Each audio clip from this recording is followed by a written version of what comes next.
Or kung wala ka pa nito, yan, kailangan mo to. Yan. Sewing button hole at holder attachment. Kagandahan nito guys, pwede ito sa all kinds of sewing machine, kahit ordinary pwede siya.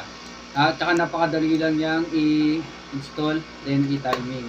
Bale, ito guys, yung kanyang plato, i-set up mo na siya. Una nga pala, ibababa mo yung kanyang pinakangipin.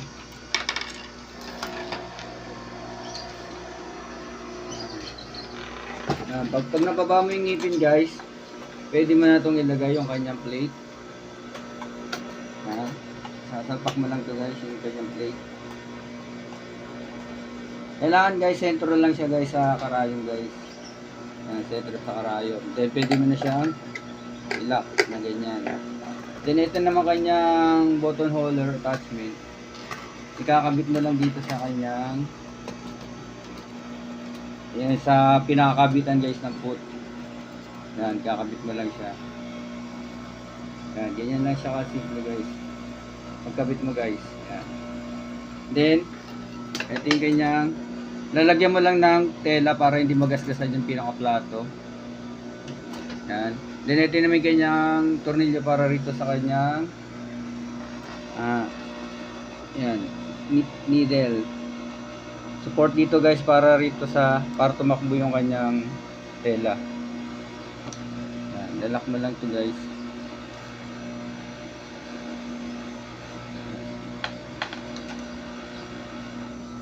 Yan. Pag yan guys, okay na yung timing niya guys. Salpak mo na yung yan, itong kanyang sinulid. Then, pwede mo na siyang gamitin. Yan. Yan, ganyan siya gamitin guys.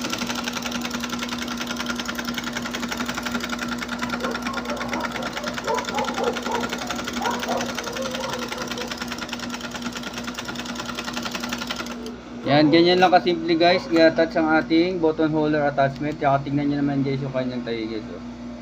Napakaganda. Kaya kung wala ka pa nito, yan, lalagay ko na lang yung link yan sa aking yellow basket. Kaya ano pang hinihintay mo guys? Check out na.